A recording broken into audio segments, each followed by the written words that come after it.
اللہم صلی علی محمد وعلی آل محمد۔ بسم اللہ الرحمن الرحیم۔ عن ابی سعید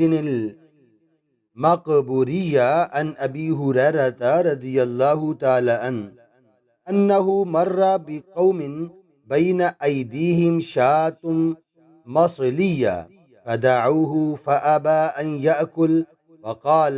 خرج رسول اللہ صلی اللہ علیہ وسلم من الدنیا ولم یشبع من خبز الشعیر، رواہ البخاری۔ حضرت ابو سعید مقبری بیان کرتے ہیں کہ حضرت ابو ہریرہ رضی اللہ تعالیٰ عنہ ایسے لوگوں کے پاس سے گزرے جن کے سامنے بھونی ہوئی بکری تھی، چنانچہ انہوں نے ابو ہریرہ کو بھی دعوت دی، لیکن انہوں نے اسے کھانے سے انکار کر دیا اور فرمایا رسول اللہ صلی اللہ علیہ وسلم دنیا سے اس حال میں تشریف لے گئے کہ آپ نے جو کی روٹی بھی پیٹ بھر کر نہیں کھائی۔ اس سے معلوم ہوا کہ صحابہ اکرام رضوان اللہ تعالی علیہم اجمعین رسول اللہ صلی اللہ علیہ وسلم کی پیروی کا کتنا خیال رکھتے تھے، حتیٰ کہ شرعاً جن چیزوں میں آپ کی پیروی ضروری نہیں تھی، صحابہ ان میں بھی آپ کی پیروی اور اتباع کا اہتمام فرماتے۔ یہ اس غایت درجے کی محبت کا نتیجہ تھا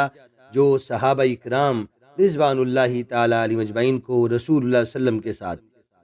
آج کل کے عاشقان رسول کی طرح وہ محبت کے محض زبانی کھوکھلے دعوے کرنے والے نہیں تھے، وہ سچی محبت کرنے والے تھے جس کا منطقی نتیجہ اتباع رسول ہے۔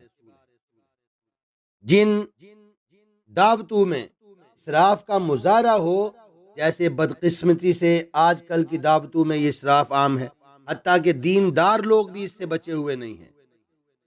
وہ خوب جانتے ہیں ان کے ہاں جب دعوت کا اہتمام ہوتا ہے، شادی بیاہ کا اہتمام ہوتا ہے، تو کھانا کس طرح ضائع کیا جاتا ہے۔ اس حدیث سے ہمیں یہ سبق ملتا ہے کہ کھانا اچھا کھانا گناہ نہیں ہے۔ ایک تو صحابہ کی اتباع نظر آ رہی ہے اس حدیث میں، وہ کس قدر متبع تھے کہ آپ صلی اللہ علیہ وسلم کی اتباع میں اپنی خواہش کو مار دینے والے تھے۔ وہ دوسرا ہمیں یہ سبق ملتا ہے کہ کھانے کا اسراف نہیں کرنا چاہیے، اور دیکھنا چاہیے اس کھانے کے لیے رسول اللہ صلی اللہ علیہ وسلم کو یہ چیزیں میسر نہیں تھیں، آج ہمیں میسر ہیں تو ہم ان کی قدر بھی کریں۔ دعا ہے اللہ تعالیٰ عمل کی توفیق عطا فرمائے۔